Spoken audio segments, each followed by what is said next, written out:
Hello, everyone.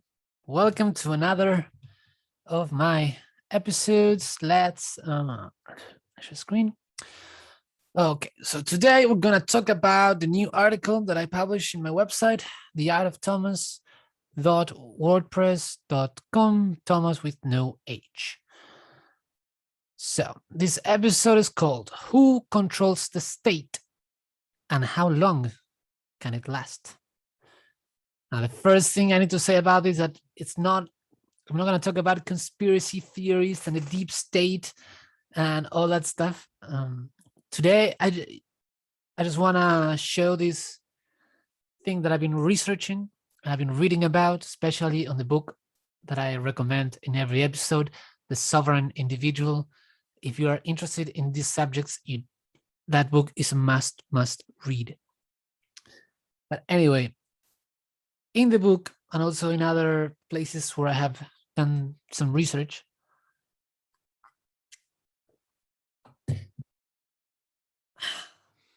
so if you look historically at all the different forms of government and all the different power structures that humans have organized around, you can basically categorize them in three different types, right? And so the question, let's start from the beginning. The question: who controls the state, or who controls, the power that organize society? And that power can be owned by, the first option is the owner, which is usually someone who inherits their position, like a king, a lord, something like that. But what the characteristics that represent a state that's owned by someone whose relationship to it is the relationship of an owner, like an individual who owns it, what tends to happen is that they use the state to collect as much resources from the population as possible, but at the same time, the state tends to be a small state, and because it tends to keep the costs as little as possible, as low as possible, while providing the least amount of services to the public. So this is by far, this is one of the worst kinds. And basically, if you are the owner, what you want is to get as much money, provide just enough services so that the system doesn't collapse, but not more than that. Keep the state as small as possible, so you're trying to get as much, spend as little as possible, and that difference goes straight to your pocket. It's all profit. So that's the relationship that you would see if the state is controlled by someone who is the owner. That's the number one. And the number two of this power relationship dynamic is the customer. This one has, in history, it's the one that has the least moments in which you can actually see it happen. In the book, they use the example of Vienna. I don't remember exactly at what time, but there was a point in Vienna which it was the people who had the most political power were the merchants. So the merchants were the customers of the state, and as a customer, if you are in control, what you would like is the state to take from you as little as possible. So keep costs of the government and the collection of the government down. Also keep the cost of running the government down, while trying to maximize the things that you can get from the government. So what you see when the customers are in charge of the government is that governments tend to be very small and very efficient. So they get little money, they spend little money, but they try to do the most with that little money. So the merchants that were in charge of Vienna at that time, they were trying to keep taxes low so they have more money for free trade.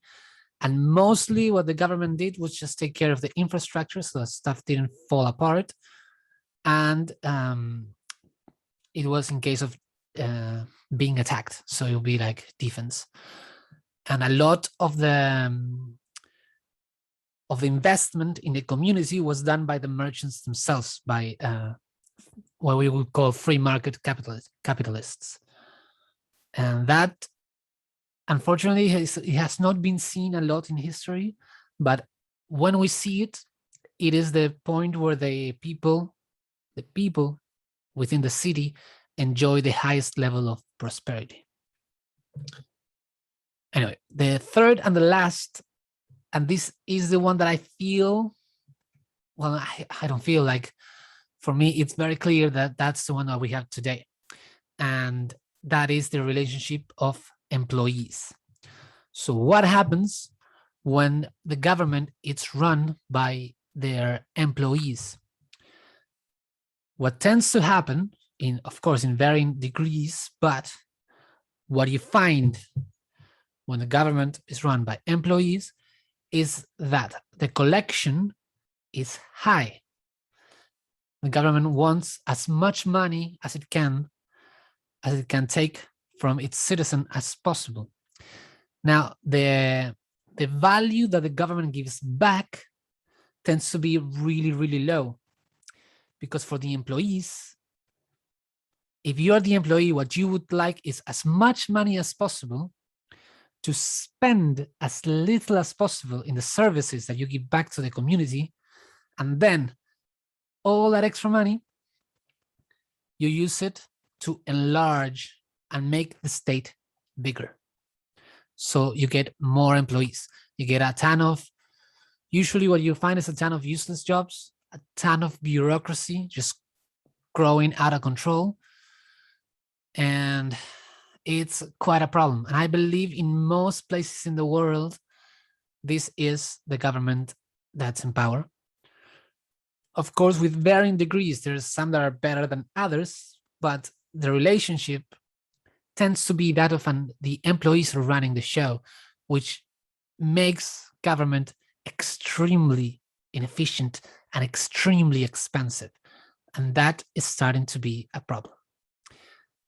Now, in order to understand why we needed big consolidation of power into a central authority, we need to understand the logic of violence. And I'm going to make a separate video and write a separate article about it. So I'm just going to summarize it now. But basically, if you look around the world now, you see that it's mostly all big countries with a centralized structure. And that is because it was necessary. If you didn't have that, you were vulnerable, because in the 20th century,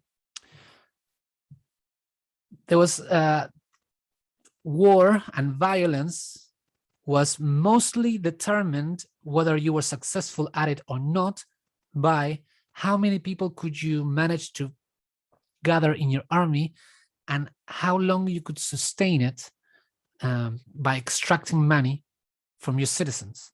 So having large number of people under a centralized authority was extremely efficient, and was well, not efficient, but it was effective. And that's the thing. In the 20th century, it was more important to be effective than to be efficient. And that's why the government, from the point of view of the customers, couldn't compete, because as they were trying to keep the cost of government down, they couldn't amass enough number of people to provide a defense for this way in which war and violence was conducted. That's why I call it the logic of violence.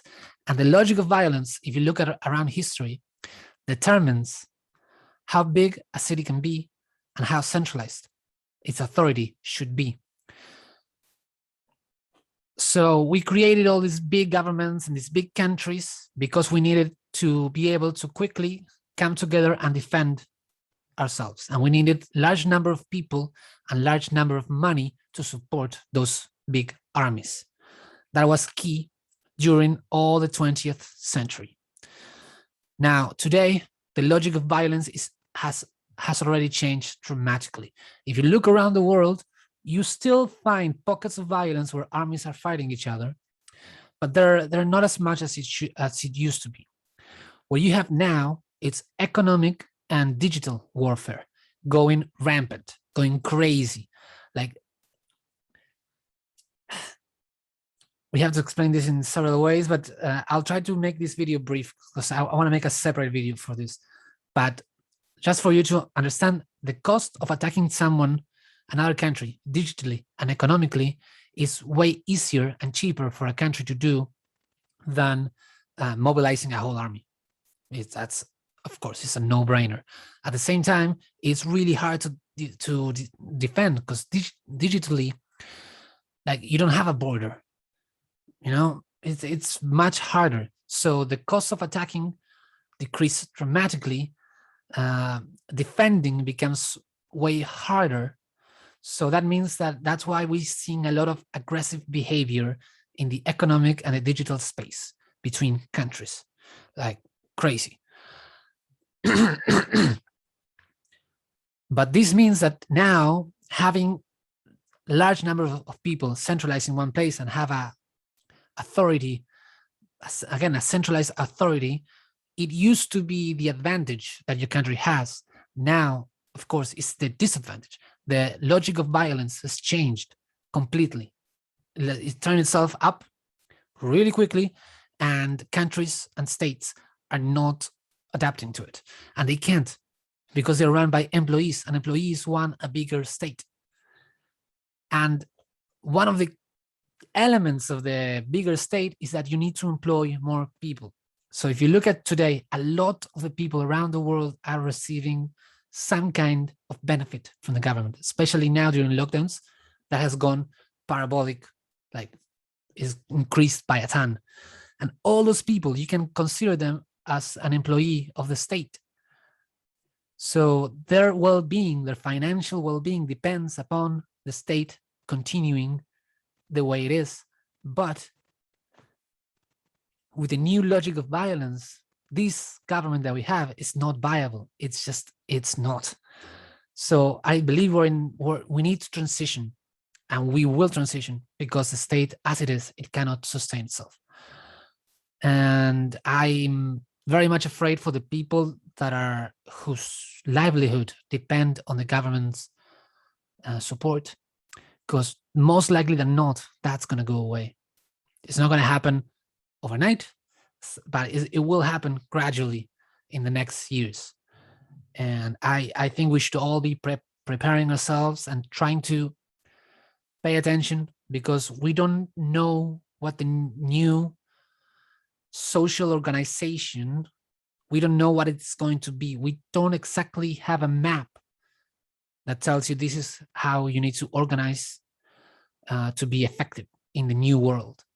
We don't know, because things are changing. This is new space. But what we do know is that we can't continue the way we've been doing things.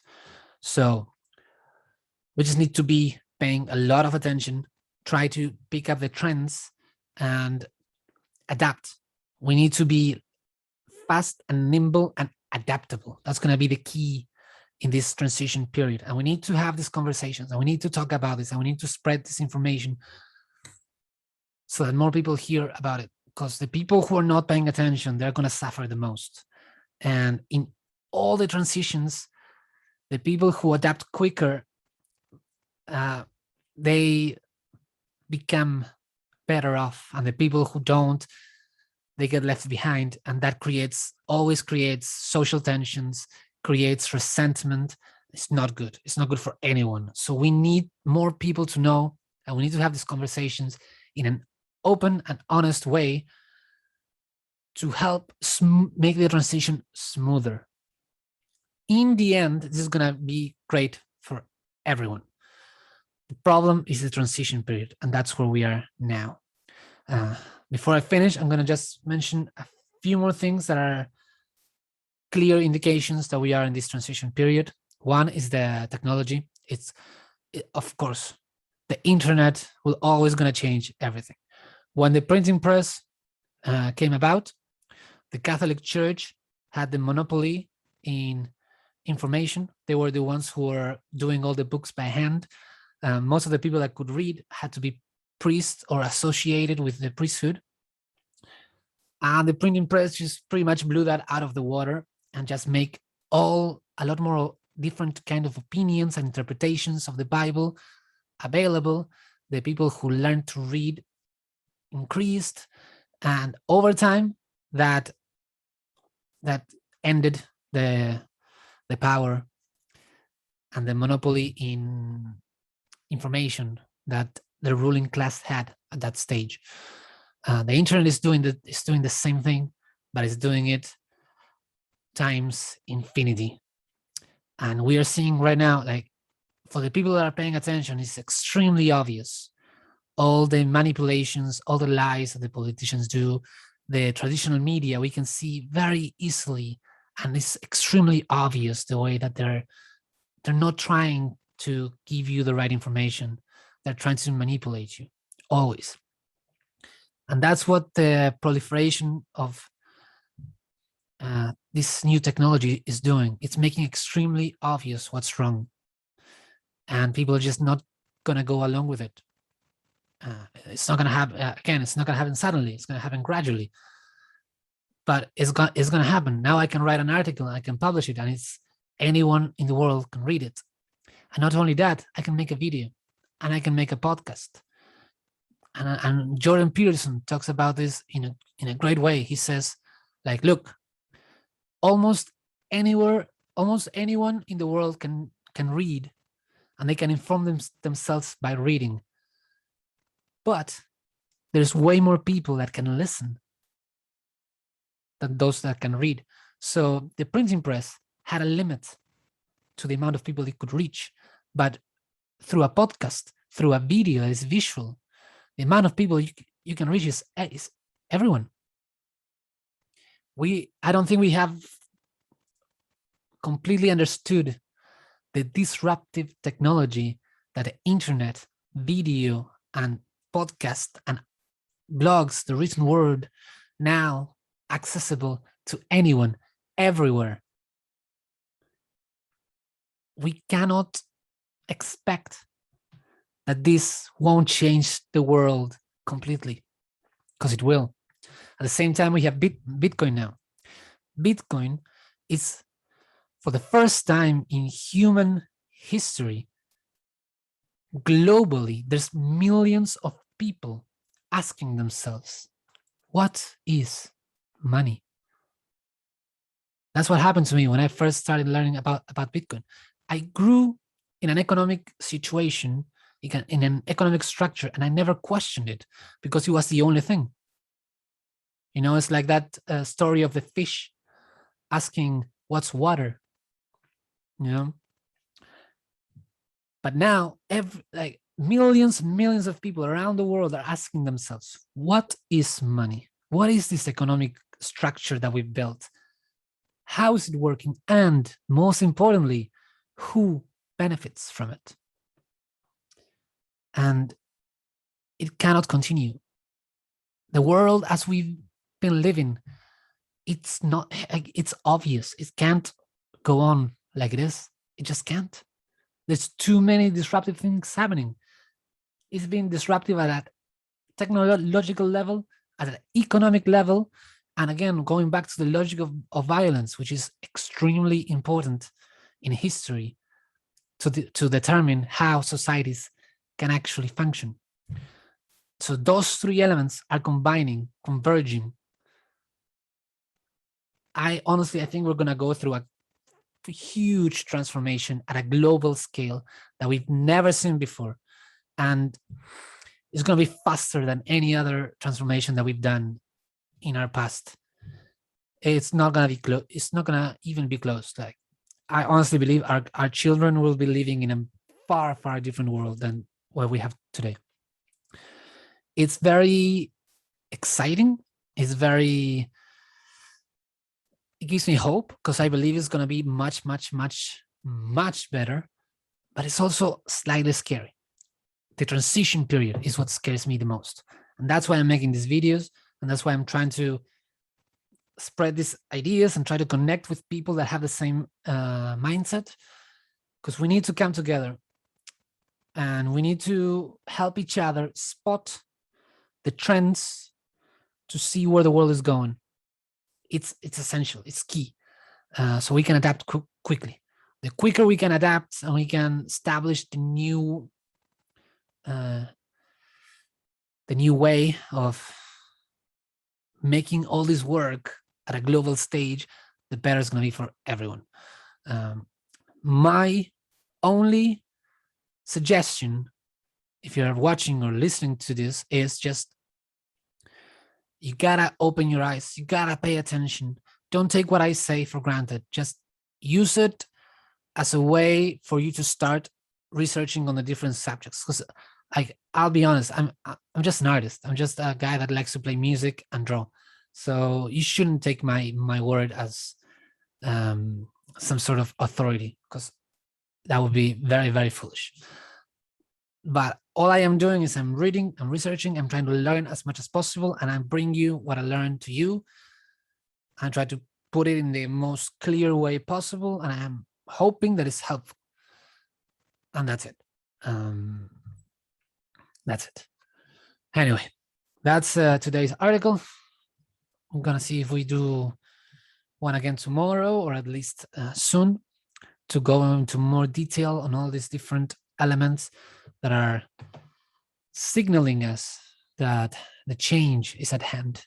I'll just end by showing you the little drawing. If you're looking at the video that I did, I try to make one for each episode.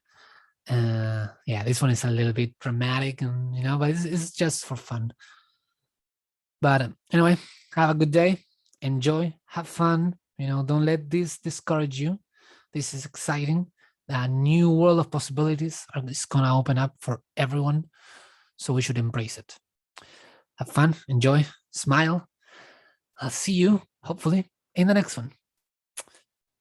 All right.